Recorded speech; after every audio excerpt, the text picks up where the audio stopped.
The billionaire's son was born paralyzed, and no doctor could find the cause until the maid's little daughter discovered a shocking truth hidden for years that left the entire family in tears. Before we dive into the story, drop a comment below and tell us where you're watching from. Enjoyed the story? The morning sun filtered through the tall windows of the Ashford mansion, casting long shadows across the marble floors. William Ashford stood at his office window, watching the garden below with tired eyes. At 34, he built an empire that most men only dream of. But none of it mattered. Not anymore. Down in the garden, his son Ethan sat in his wheelchair, staring at the fountain with the same longing William had seen every day for 8 years. 8 long years since the boy was born. 8 years of questions without answers. Mr. Ashford. Maria's soft voice broke through his thoughts. His housekeeper stood in the doorway, wringing her hands nervously. I was wondering if Sophie could play in the garden today with Ethan. William turned slowly. Maria had worked for him for 7 years now, always quiet, always careful. Her daughter Sophie was 7, born just months after Maria started working here. The little blonde girl with bright green eyes who somehow wasn't afraid of his son like other children were. The garden? William's voice was rough from lack of sleep. Maria, you know Ethan can't. I know, sir, but Sophie asked if she could push him around just for an hour, please. Maria's eyes were pleading. Ethan hasn't smiled in weeks. Not since Dr. Patterson said there was nothing more he could do. The words hit William like a punch to the gut. Dr. Patterson, the 15th specialist, the 15th time hearing. I'm sorry, Mr. Ashford, but we just don't understand why your son can't walk. There's no medical reason. His spine is perfect. His nerves are intact. It's as if something just stopped working before he was born. Before he was born, when Claire was still alive. William closed his eyes, seeing his wife's face. Beautiful Claire, who died bringing Ethan into this world. The doctors said it was sudden, unexpected, a complication they couldn't explain, just like they couldn't explain why their son would never walk. All right, William heard himself say. 1 hour. Maria's face lit up. Thank you, sir. Thank you so much. 20 minutes later, William watched from his window as Sophie ran into the garden, her blonde hair bouncing in the sunlight. She went straight to Ethan, kneeling beside his wheelchair without hesitation. Hey, Ethan. Her young voice carried up to the window. Guess what? My mom said we can explore the whole garden today, even the old part by the back wall that nobody goes to. Ethan's face transformed. A smile, a real smile, spread across his features. Really? But that part is all muddy and gross. So what? We'll get muddy. Come on. Sophie grabbed the wheelchair handles and started pushing, both children laughing.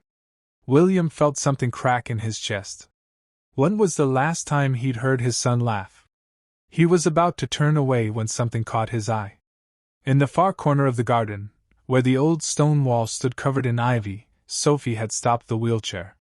She was pointing at something on the ground, her small face suddenly serious. William leaned closer to the window, squinting. What was she looking at? Sophie knelt down in the mud, digging at something with her small hands.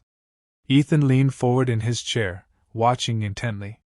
Then Sophie pulled something from the earth, something small and dark that glinted in the sunlight. Even from this distance, William could see the girl's expression change. She looked up at Ethan, then back at the object in her muddy hands. Her mouth formed words William couldn't hear, but he could see Ethan's face go pale. Whatever Sophie had found in that mud, whatever she was holding in her small hands, it had just changed everything. William could feel it in his bones the same way he felt it the night Claire died. Something terrible was buried in that garden, and a 7-year-old girl had just dug it up. But what if that tiny discovery was only the beginning of a nightmare that had been poisoning their lives for years? William's feet moved before his mind caught up. He was running, actually running, through the mansion halls, down the grand staircase, and out into the garden. His heart hammered against his ribs as he approached the old stone wall. Sophie looked up at him with those enormous green eyes. Mud streaked her cheeks. In her small, dirty hands she held a locket, silver, tarnished black with age and earth, but unmistakably expensive. The kind of jewelry Claire used to wear. Mr. Ashford, Sophie whispered, her voice trembling. Ethan says this belonged to his mama? William's knees nearly gave out. He knelt beside the wheelchair, taking the locket from Sophie's hands with shaking fingers. He knew this piece. He'd given it to Claire on their wedding day. She wore it every single day after that until they told me she was wearing it when she died. William's voice cracked. They said they buried her with it. Dad. Ethan's voice was small, frightened. Why would Mama's necklace be buried in our garden? William couldn't answer. His thumb found the tiny clasp, and the locket sprang open. Inside, just as he remembered, were 2 photographs.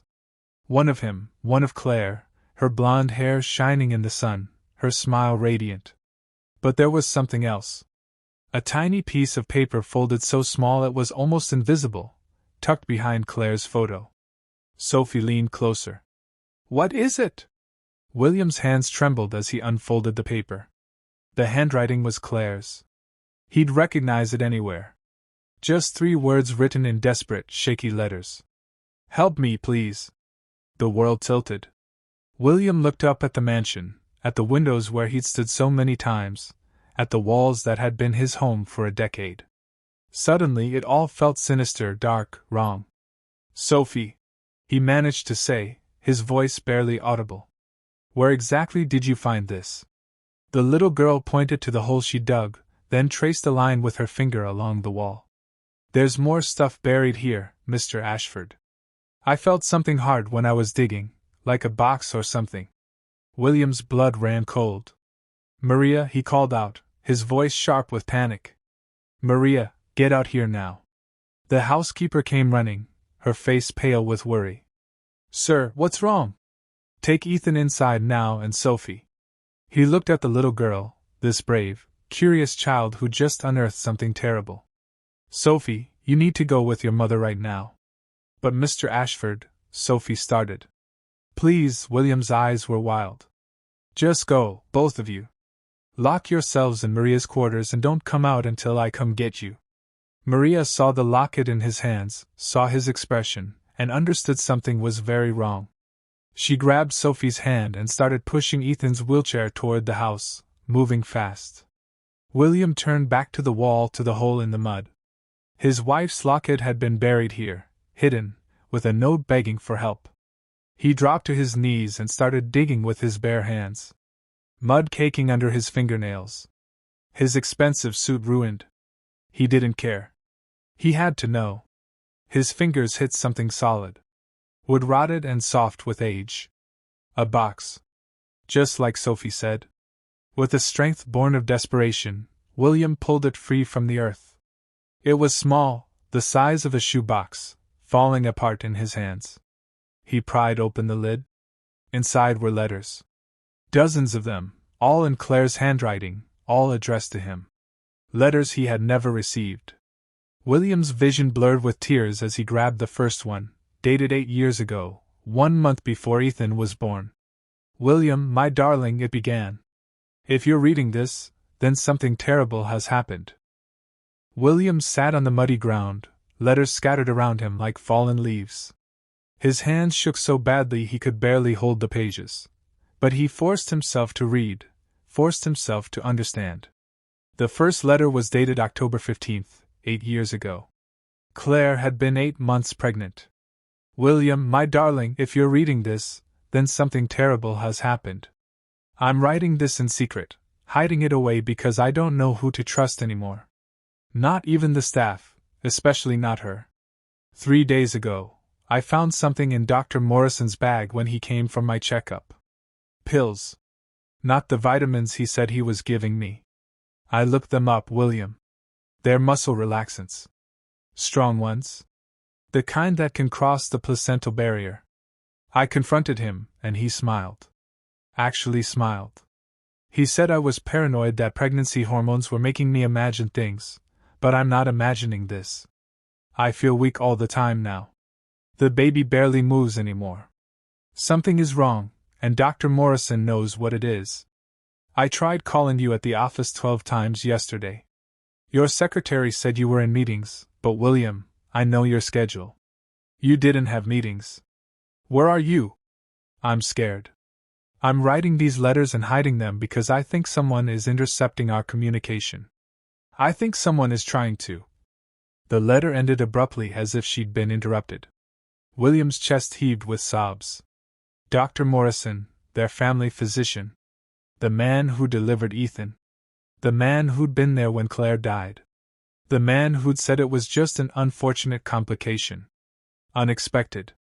Nothing anyone could have done. With trembling hands, William reached for the next letter dated 5 days later. William, I'm writing this quickly. She was here again today.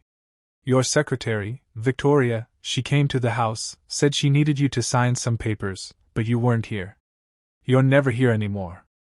She stayed for tea, insisted on it, and after she left, I felt sick. So sick. The room was spinning. I barely made it upstairs before I collapsed. William, I think she's poisoning me. I think she's been poisoning me for months and Dr. Morrison is helping her. Please, if you find these letters, please believe me. I'm not crazy. I'm not paranoid. Our baby. Something is wrong with our baby. And they did this. But why? Why would they do this? I heard them talking once when they thought I was asleep. Victoria said something about once the baby is born and she's gone. Gone where, William? What are they planning? I've hidden my wedding locket with these letters. If something happens to me, please find it. Please find the truth. And please, my love, protect our son. William couldn't breathe. Victoria, his secretary? She'd been with him for 15 years. Efficient, professional, always there when he needed her. She'd helped him through Claire's death, managed everything when he couldn't function. She'd been at the funeral, tears streaming down her face. She'd been lying the entire time. Another letter, dated the day before Ethan was born. This will be my last letter. I can feel it. The baby isn't moving at all now. Dr. Morrison says we need to induce labor tomorrow. Victoria will be here. She insisted on being present to support you, she told you. But you don't see it, do you? You don't see the way she looks at you. The way she's looked at you for years. I finally understand now. She's in love with you, William. She's been in love with you since before we met. And she can't stand that I exist. That our baby exists. Whatever she and Dr. Morrison gave me, it damaged our son. I can feel it. And now they're going to finish what they started. If I don't survive tomorrow, and I don't think I will, please know that I love you. I've always loved you. And please, please save our boy. Don't let them win. Don't let them take you from Ethan. The truth is buried here under the old wall where we planted our first rose bush together. Remember, you said this spot would always be ours. Find the truth, my love, and make them pay. Forever yours, Claire. William's scream tore through the garden, raw and primal. Birds scattered from the trees. The locket fell from his hands into the mud. Victoria, Dr. Morrison, they'd killed his wife. They'd crippled his son before he was even born. And for 8 years, William had trusted them both. William burst through the mansion doors, mud-covered and wildied. The letters were clutched against his chest, protected in a plastic bag he'd grabbed from the garden shed. Evidence. He needed evidence. Get me Detective Harrison on the phone. He barked at James, his butler, who nearly jumped out of his skin. Now, sir, are you all right? You're covered in. Now, James? William's voice echoed through the marble halls. As James scrambled for the phone, William's mind raced. Victoria was still his secretary. She came to the house 3 times a week to handle his personal affairs. She'd been here yesterday, with Ethan. The thought made his blood freeze. He took the stairs 3 at a time, running toward Maria's quarters. He pounded on the door. Maria, open up. It's me. The door cracked open, Maria's frightened face appearing in the gap. Mr. Ashford, what's happening? You're scaring us. Is Ethan okay? Has he eaten anything today? Drunk anything? Maria's eyes widened. Just breakfast. Toast and orange juice? I made it myself. Why, sir? What's going on? William pushed past her into the small suite. Ethan was on the couch, Sophie sitting beside him, both children pale and silent. They'd heard him screaming in the garden. He knelt in front of his son, taking the boy's face in his muddy hands. Ethan, listen to me very carefully. Has Miss Victoria given you anything to eat or drink lately? Any medicine? Anything at all? Ethan's eyes grew wide. She gave me vitamins yesterday. Said they'd help me get stronger, make my legs work better. The room tilted. William felt Maria's hand on his shoulder, steadying him. Where are they? He demanded. Where are the vitamins? Ethan pointed to his nightstand. In my room, the bottle's on. William was already running. He found the bottle, small and amber-colored, labeled with Ethan's name and Dr. Morrison's signature on the prescription. He unscrewed the cap and poured one pill into his palm. It looked normal, just a regular vitamin. But he knew better now. Mr. Ashford, James called from downstairs. Detective Harrison is on the line. William ran back down, leaving muddy footprints on the pristine floors. He grabbed the phone. Tom, it's William Ashford. I need you at my house immediately and bring your forensics team. William, what's this about? You sound. My wife was murdered. The words felt like glass in his throat 8 years ago. They made it look like childbirth complications, but she was poisoned and they're trying to poison my son. There was a long pause. William, are you sure? That's a serious accusation. Who's they? My secretary and my family doctor. I have proof. Letters. My wife wrote letters before she died warning me. They're still doing it, Tom. They're still trying to kill my son. Stay where you are. Don't eat or drink anything. Don't let anyone in the house. I'm 15 minutes away. The line went dead.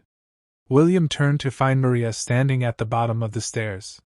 Sophie clutched against her side. The little girl's eyes were huge with fear. Maria, take the children to your quarters. Lock the door. Don't open it for anyone except me or the police. Sir, Victoria called 10 minutes ago. She said she's coming by at 3 o'clock. She said she has important papers for you to sign. William looked at the grandfather clock in the hall. It was 2:47. When she gets here, he said slowly, his voice cold as ice. Tell her I'm in my study. Tell her I'm waiting for her. Maria understood. She grabbed both children and rushed upstairs. William walked to his study, sat down at his desk, and pulled out the top drawer. Inside was a gun he'd bought years ago for protection.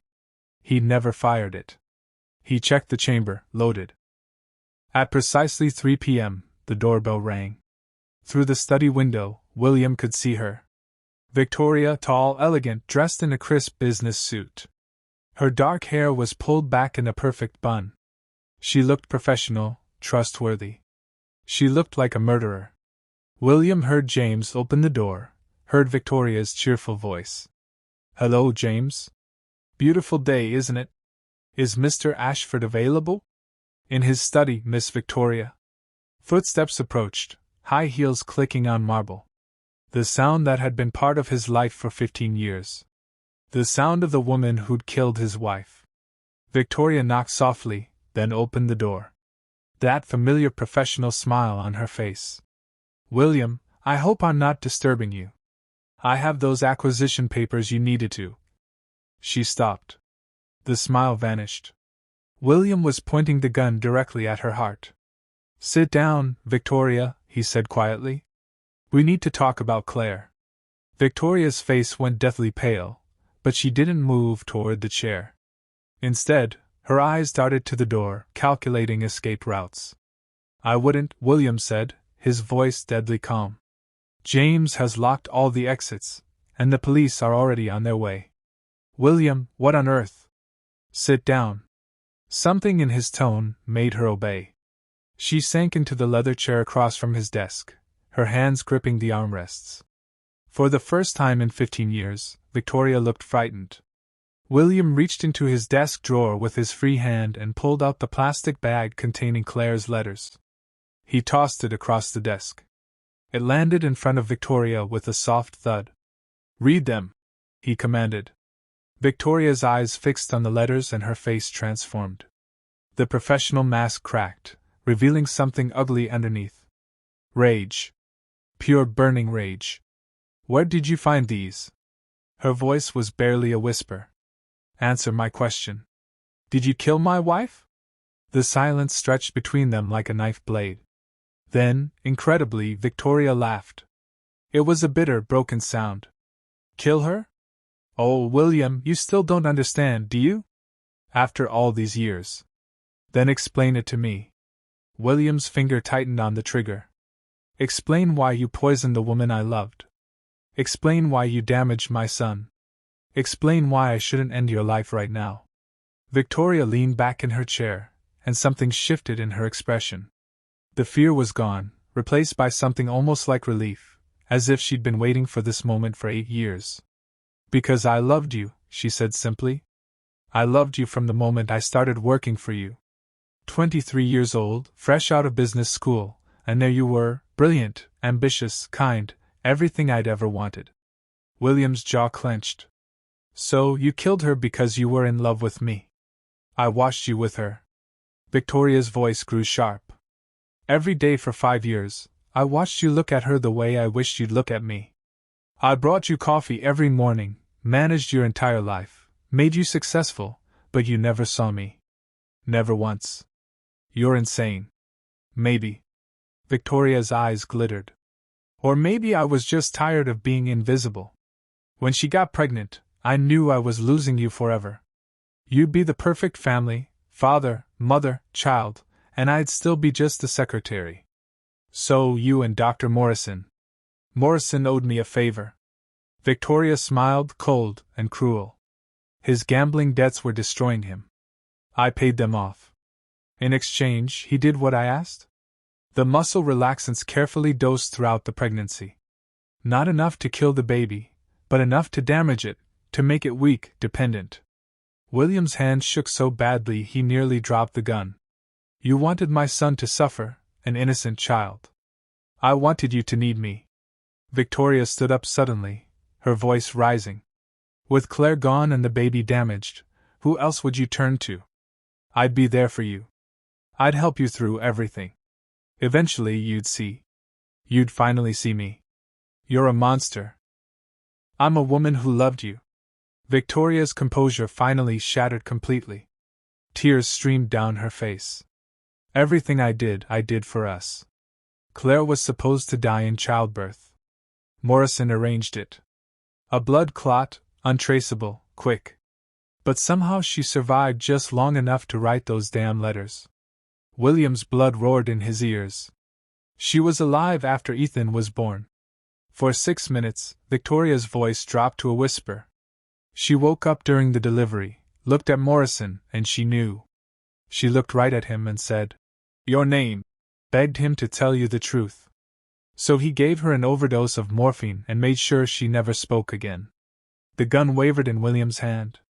6 minutes. Claire had been alive for 6 minutes, and no one had told him. No one had let him say goodbye. "And you've been giving Ethan the same drugs," he said hoarsely, "keeping him paralyzed all these years.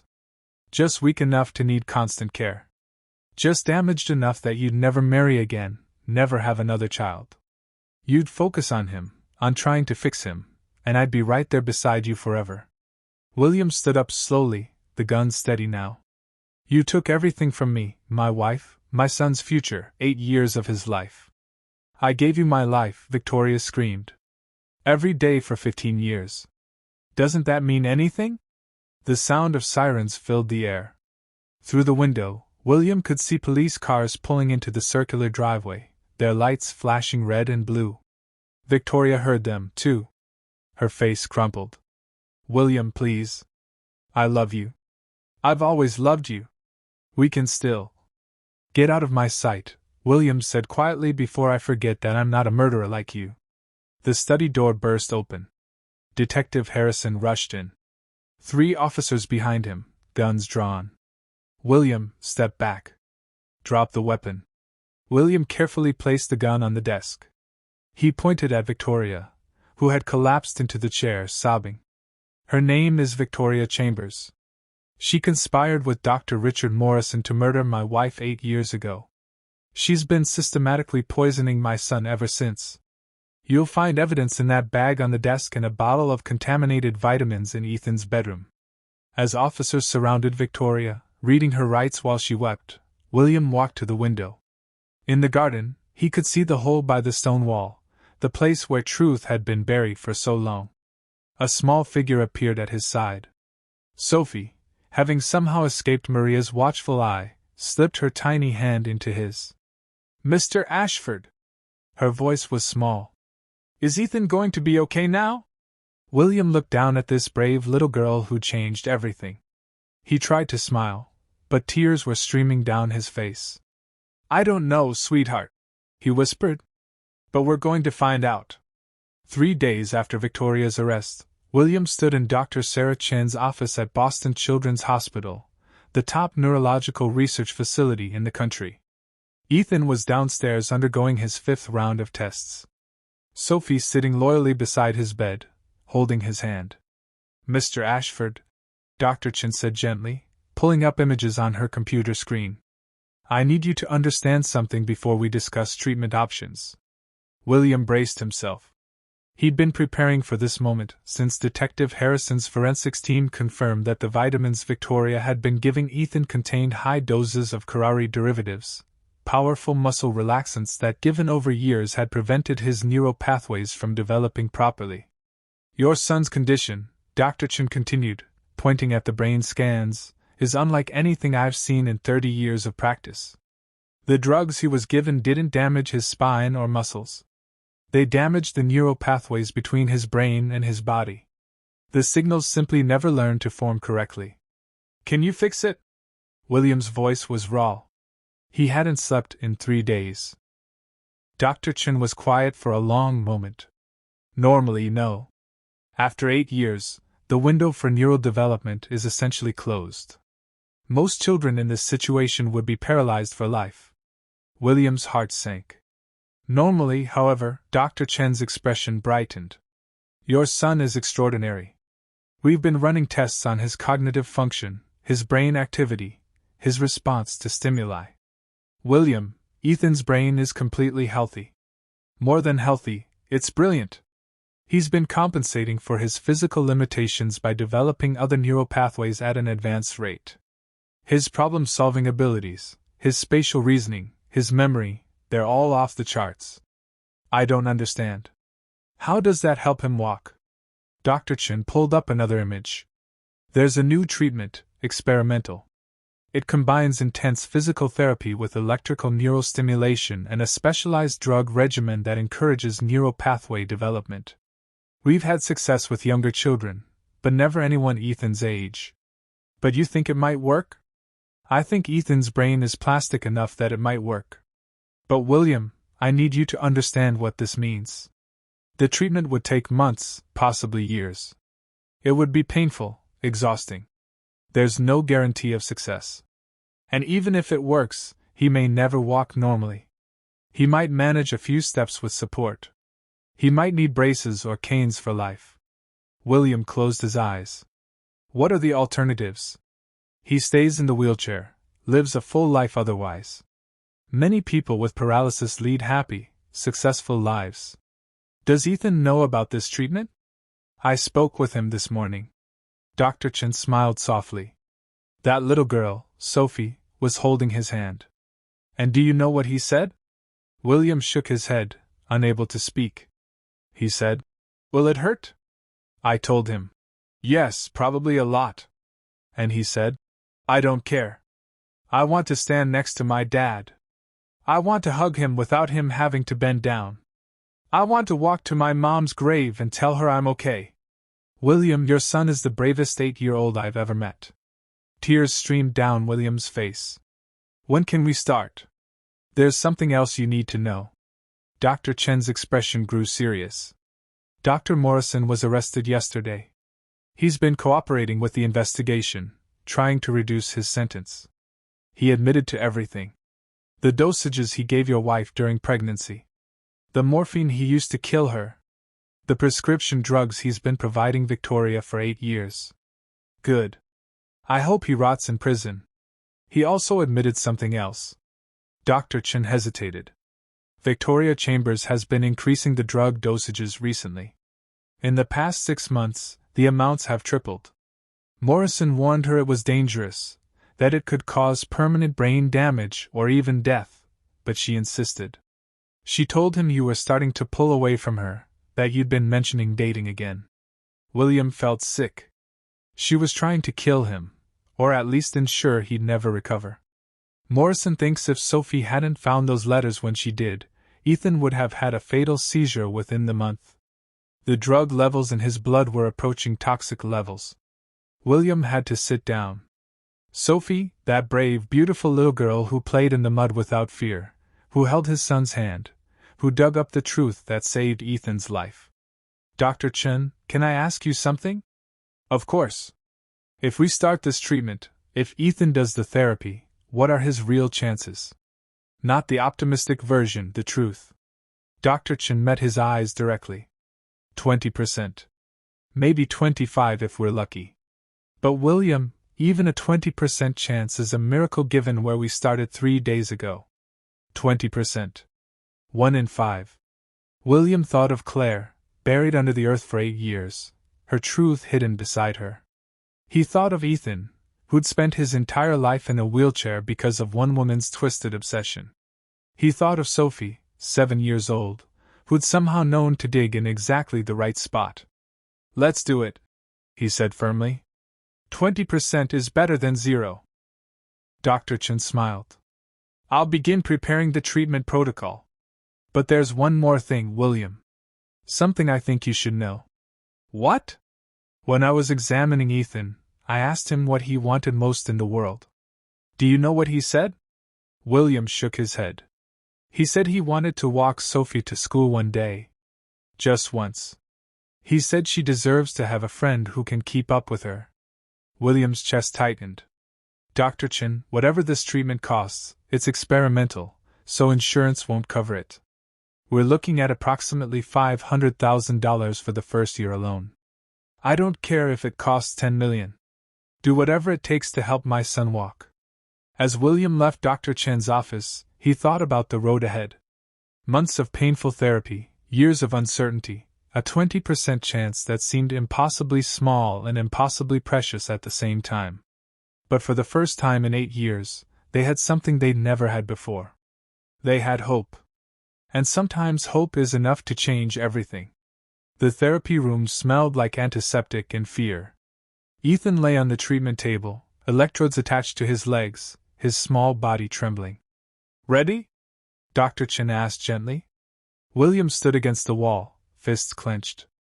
3 weeks of treatment, and they'd seen minimal progress.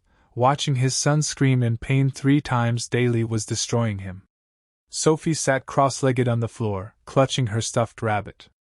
Maria had tried keeping her away, but Sophie insisted. Ethan needs me, she'd said with absolute certainty. Ethan nodded, reaching for Sophie's hand. She jumped up and squeezed it tight. Dr. Chen activated the machine. Ethan's scream tore through William's heart. The electrical pulses forced his leg muscles to contract after 8 years of stillness. Pure agony. 10 seconds. Dr. Chen counted down. 9, 8. When it ended, Ethan collapsed, sobbing. Sophie climbed beside him, still holding his hand. You're so brave, she whispered fiercely. The bravest person I know. Good initial response, Dr. Chen noted. We'll do this 3 times daily for 6 months. 6 months. William wondered if any of them would survive it. That evening, William found Maria making soup. She looked exhausted from driving Sophie to the hospital daily. Maria, this isn't fair to Sophie. She should be playing, being a normal 7-year-old. Maria's jaw set stubbornly. She wants to be there, sir. I've tried keeping her home. She cries, but why does she care so much? Maria was quiet, stirring the soup. Do you remember when I started working here? I told you I had excellent references. I remember they were fake. I was running from Sophie's father. He was violent. I had nothing. Maria's voice cracked. Your wife found out. She could have fired me. Had me arrested. Instead, she helped me hide. Helped me get custody. She saved our lives. William stared. Claire never told me? She wouldn't. That's who she was. Maria wiped her eyes. When she died, I was there in those last moments. She said, take care of my boys. Not boys. Like she knew Sophie would matter. William's vision blurred. I didn't know. So, no, I won't keep Sophie away from Ethan because Claire would have wanted her there. Upstairs, Sophie had fallen asleep in Ethan's room.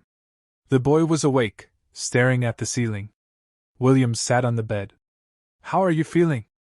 It hurts, but Dad, today I felt my toes just for a second, but I felt them. That's good, son. Really good. Do you think Mom would be proud? William took his hand. She'd be bursting with pride, just like I am. Even though I'm scared all the time. Being brave means doing hard things even when you're terrified. Your mom taught me that. Ethan smiled sleepily. Sophie says Mom is watching from heaven. Do you think that's true? William looked at the sleeping girl, the child who'd found truth buried in mud, who held his son through unimaginable pain. Yeah, he whispered. I think that's true. 3 months into treatment, Ethan could wiggle his toes, feel sensation in his feet, but couldn't move his legs, couldn't stand, couldn't walk. Maybe we should increase stimulation intensity, William suggested desperately. Dr. Chin shook her head. We're at maximum safe levels. William, I need honesty. At this rate, Ethan won't walk. Not meaningfully. The words hit like a death sentence. What are you saying? Maybe it's time to help Ethan accept his reality. 3 months of agony for minimal progress. The psychological toll. No, we're not quitting. I understand this is difficult, but you don't understand. William's voice rose. My son was poisoned deliberately for 8 years. And now you want me to tell him it doesn't matter. Dr. Chen's expression softened. I want you to help him find peace. He endures pain most adults couldn't tolerate. He's doing it for you, William. But at what cost? That evening, William found Ethan crying in the therapy room, Sophie beside him. I can't do it. Ethan's voice was hollow. I've tried so hard. Nothing works. I'm never going to walk. Don't say that. Sophie squeezed his hand. You felt your toes move. It's not enough. I'm broken, Sophie. She broke me, and nobody can fix it. William gathered his son close. Ethan collapsed against him, sobbing. I'm sorry, Dad. I'm not strong enough. You're the strongest person I know. Then why isn't it working? Why did she do this to me? William had no answers. He held his son while Sophie patted Ethan's arm, trying to comfort him. Later, alone in his study, William stared at Claire's locket. His phone buzzed. Dr. Chin, we need to talk tomorrow. Important. She was going to recommend stopping treatment. He knew it. Another knock. Maria entered with tea and sat across from him, something she'd never done. Sophie asked me why God lets bad things happen to good people. What did you tell her? I don't know. But sometimes bad things lead to good we couldn't imagine. If Victoria hadn't done this, you'd never know the truth. Ethan would still be poisoned. That doesn't make it okay. No. But you're fighting for your son. Win or lose, that matters. At 2 a.m., William found a clinic in Switzerland using experimental stem cell therapy. Higher success rate than Dr. Chen's protocol, but it meant leaving everything for a year, and it would cost everything he had. His phone buzzed, a video from Sophie. She sat on Ethan's bed, whispering while he slept. Mr. Ashford. Ethan thinks he's failing you, but he's trying so hard. Please don't give up. My mama says you're the best daddy. Ethan is the best friend. Please keep trying. William looked at the website at the 1 in 100 chance. Then he dialed Switzerland. Dr. Chen was furious. Switzerland? That clinic is experimental at best, fraudulent at worst, not even FDA approved. They've had success cases, studies funded by themselves, no independent verification. She took a breath. You're smart, William. This isn't calculated risk. This is desperation. What else can I do? If we stop, he'll never walk. And Switzerland could make things worse. Some patients end up with worse paralysis. But some have walked. Some, a handful out of hundreds. Dr. Chen leaned forward. Sometimes love means accepting what we cannot change. I can't accept this. She pulled out a folder. There's something you need to know. Ethan's latest brain scans show unusual activity. The parts responsible for spatial awareness, pattern recognition, problem solving, developing at unprecedented rates. What does that mean? His brain is compensating extraordinarily. He may not walk, but his mind is remarkable. With proper support, he could accomplish incredible things. He wants to walk. He wants to hug me, standing up. I know, but what if walking isn't his path? William left feeling torn. When he arrived home, he found Sophie planting roses by the stone wall. What are you doing? Planting for Ethan's mama. This is where she and you planted roses. It should have flowers again. William knelt beside her, helping. Mr. Ashford. Sophie hesitated. My mama said, sometimes the thing we want most isn't the thing we need most. Do you think Ethan needs to walk or something else? The simple question took his breath. Oh, what do you think? I think Ethan needs to be happy. He's sad because he thinks you're only proud if he walks. But you're already proud. I am. Then tell him before you take him far away. She stood. Can I show you something? She led him to Ethan's room. The boy was at his desk trying to hide something. Sophie was too quick. Show him. Ethan revealed a sketchbook. Detailed drawings of buildings, bridges, machines, complex architectural designs that looked professional. Did you draw these? William breathed. Ethan nodded shyly. Dr. Chen said, focus on things I can control. I've been designing buildings accessible for people like me. William flipped through, stunned. This is incredible. It's not walking. No, it's so much more. William closed the book. Do you know how many lives you could change with these designs? But I wanted to make you proud by getting better. William pulled him close. You already make me proud every single day. Not because of what you might become, but who you are right now. But the treatment was about giving you options. Maybe the option you need is right here in these drawings. Ethan pulled back, tears in his eyes. We're not going. I'm letting you decide. If you want to keep fighting to walk, we will. But if you want to focus on this, we'll support that too. Either way, I'm proud. Either way, you're exactly the son your mother and I hoped for. For the first time in months, Ethan really smiled. Can I think about it? Take all the time you need. That night, William received an email from Switzerland asking for his decision. He didn't reply because he'd been focused on the wrong thing. He'd been trying to fix what Victoria broke, trying to undo damage. But maybe the point wasn't going back to who Ethan might have been. Maybe it was embracing who Ethan was becoming. The envelope arrived Thursday morning from the DA's office. Victoria's handwriting. William stared at it before opening. Part of him wanted to burn it, but he needed to understand. The letter was long, but 3 sections made his blood freeze.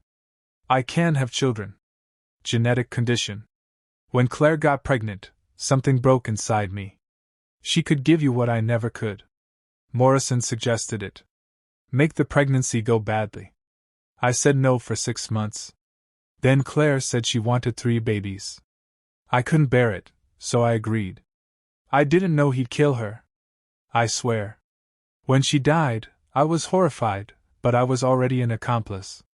William's hands shook as he continued reading. There's something about Sophie.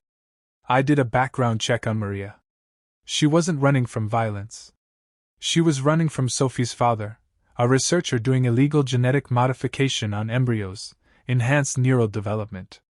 Sophie was the first successful case. Her spatial awareness, intuition, ability to perceive things others miss, all enhanced beyond normal. She didn't find Claire's locket by accident.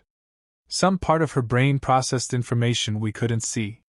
Morrison kept records. Everything he did to Claire and Ethan. They're in safety deposit box 2847 at First National Bank. Key is taped under my desk drawer. In those records, you'll find something important. In Claire's last month of pregnancy, the drugs weren't working well. Something in her system was fighting back, neutralizing toxins. Morrison thought her body was adapting, but I think Claire knew she was poisoned and found a way to protect Ethan. Not completely, but enough to keep him alive. Enough to give him a chance. Your wife fought for your son until her last breath, and she won. Ethan is alive, brilliant, and has a future we tried to take. I'm dying. Stage 4 cancer, 6 months. The records might help Ethan's treatment. Dr. Chin could use them to understand exactly what was done, how his neural pathways were affected. Tell Ethan I'm sorry. None of this was his fault. And William, take care of Sophie. If I'm right about what she is, she needs protection. Her father is still out there looking for her. William called Detective Harrison immediately. Tom, meet me at First National Bank. Now. 2 hours later, Morrison's records spread across his desk. Page after page of medical notes, drug dosages, observations. The last page stopped his heart. Patient showing unexpected resistance. Suspects she's secretly taking activated charcoal to bind toxins. Must increase dosages or abort protocol. Note, husband unaware. Patient protecting herself and possibly fetus. Remarkable will to survive. Recommend final solution during delivery. Claire had figured it out. Fought back. Saved Ethan. And they'd murdered her for it. William called Dr. Chin. I'm sending medical records, everything done to my son.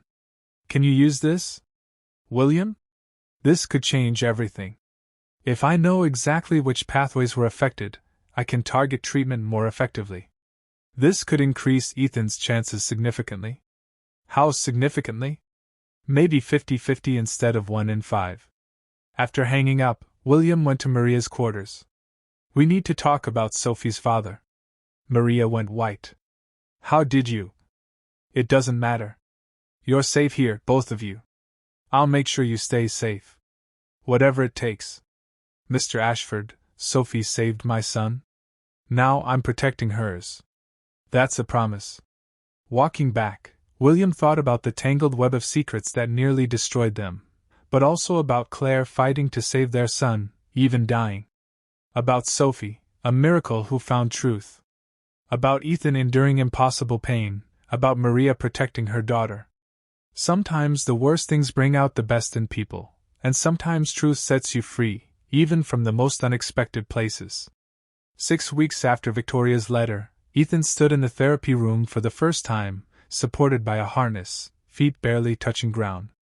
Morrison's records helped us identify exactly which pathways need rebuilding. Dr. Chin said, voice tight with excitement. We're trying something new today. Sophie sat nearby, swinging her legs nervously. Maria stood behind her. William held his breath. Dr. Chin activated the device. Ethan's body tensed, but something was different. His left foot moved, a twitch, but deliberate, controlled.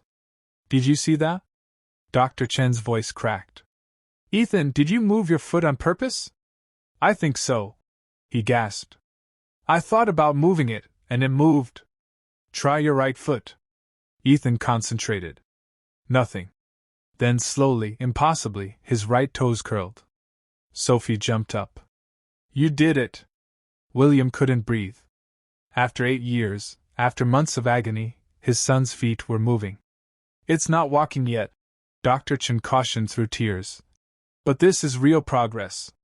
The treatment is working. Over 3 weeks, Ethan's improvement accelerated. He could move both feet deliberately, flex ankles, feel sensation to his knees, neural pathways rebuilding steadily, but more than physical progress. Ethan changed lighter, laughed more, talked about the future. Dad, he said one evening, I've been thinking. I want to study architecture whether I walk or not. Design spaces everyone can use. William's chest tightened with pride. That sounds perfect. Sophie's going to help. She sees things differently. We're a team. From the doorway, Sophie grinned. Did you tell him about the treehouse design? William smiled, watching them talk excitedly. This friendship formed in mud and pain and truth was beautiful. Later, Detective Harrison called. Victoria passed away this morning. She left a videotape for you. The tape arrived next day. Victoria appeared on screen, gaunt and dying, but eyes calm. William, if you're watching this, I'm gone. I wanted to leave one final truth. I was wrong about everything except one thing. You're an extraordinary man. Claire was lucky. Ethan is lucky. I hope you'll love again someday. Don't let what I did close your heart. Don't be afraid to trust. The world needs people like you who love deeply. Fight for what matters. Never give up. Take care of your son. Take care of Sophie and Maria. Take care of yourself. Thank you for teaching me what real love should have looked like, even if I learned too late. The screen went black. William sat in silence, then walked to Claire's grave and told her everything. She saved him in the end, William whispered. Gave us tools to help Ethan. I don't know if that redeems her, but it's something. Wind rustled through Sophie's roses, blooming beautifully around the grave. Our boy is going to be okay, Claire. Maybe not how we planned, but okay. Better than okay. He's going to do amazing things. And Sophie, the girl you saved, she's family now. I think you'd like that. He touched the headstone. I miss you every day. But I'm not lost anymore. I know what I'm fighting for, and we're going to make you proud. Walking back, William saw them through the window. Ethan in his wheelchair, Sophie beside him, both bent over a sketchbook. Maria brought lemonade, ruffling both children's hair. A family, not the one he planned, not the one he dreamed of, but a family nonetheless, built from tragedy, forged in truth, held together by love. And for the first time in 8 years, William Ashford believed in tomorrow. 9 months after treatment began, William stood in the therapy room, his heart pounding so hard he thought it might burst through his chest. Ethan was standing, actually standing, supported by parallel bars on each side, his legs trembling with effort, but standing on his own 2 feet for the first time in his life. Dad. Ethan's voice shook. I'm scared. I know, son, but I'm right here. Dr. Chen stood behind Ethan, ready to catch him if he fell. Sophie knelt at the end of the parallel bars 10 feet away, her arms stretched out. Come to me, Ethan, Sophie called out, tears streaming down her face. You can do it. I know you can. Maria stood beside William, clutching his arm. Dear God, she whispered. Please let this work. Ethan took a breath. Then, with every ounce of strength in his 9-year-old body, he lifted his right foot, moved it forward 6 in, put it down. The room held its breath. He lifted his left foot, moved it another 6 inches. That's it. Dr. Chen's voice cracked. You're doing it, Ethan. You're walking. Right foot, right foot. Each step was agony. Each step was a miracle. Sweat poured down Ethan's face, but he didn't stop. 5 feet, 6 feet, 7 feet.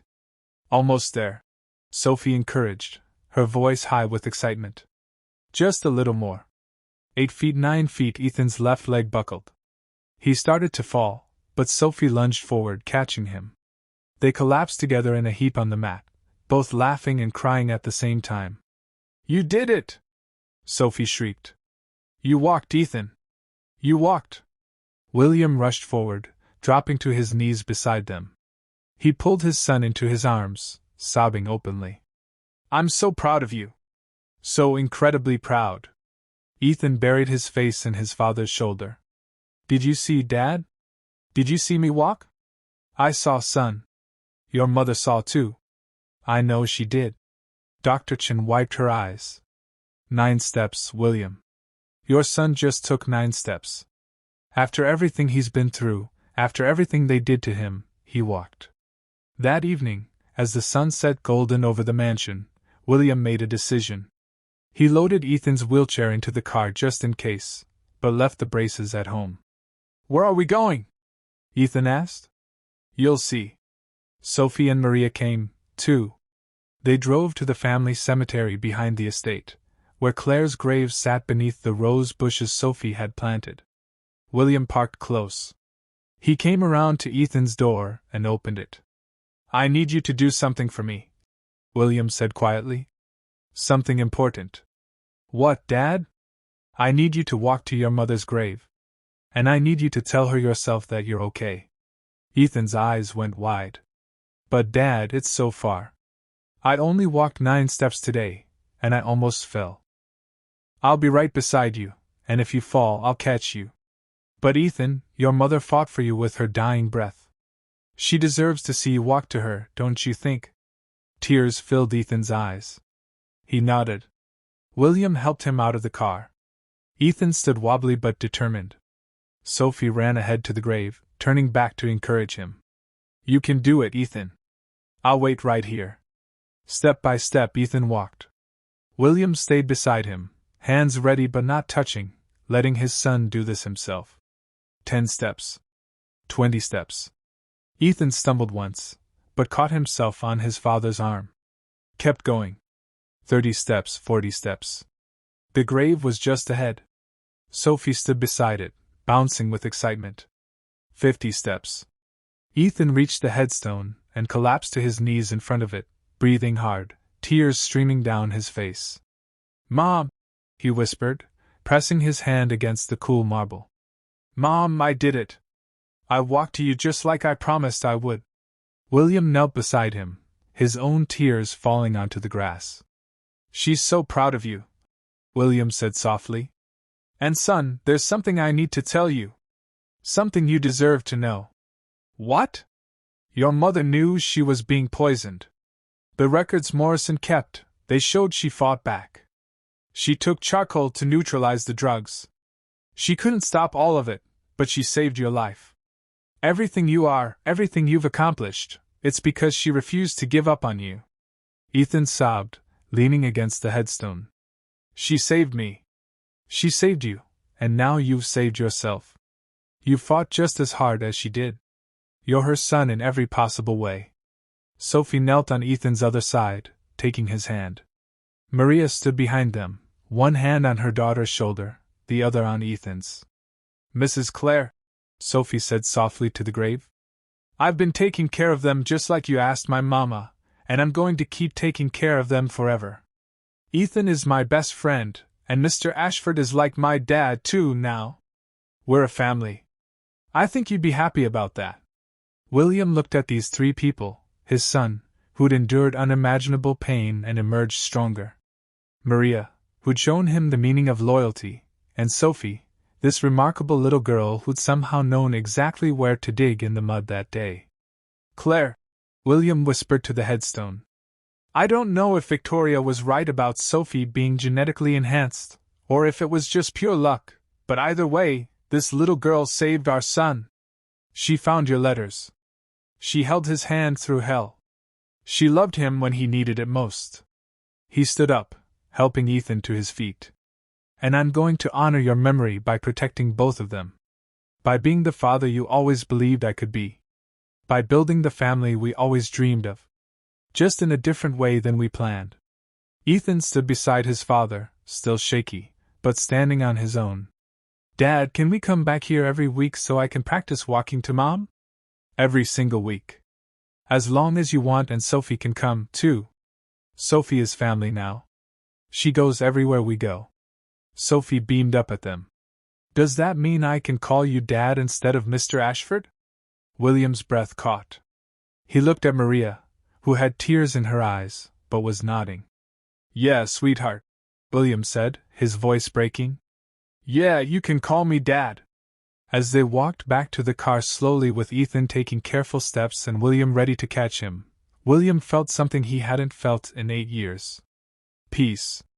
Claire was gone. But she'd left him the greatest gift possible. She'd left him the truth. She'd left him a son who refused to quit. She'd left him a second chance at family.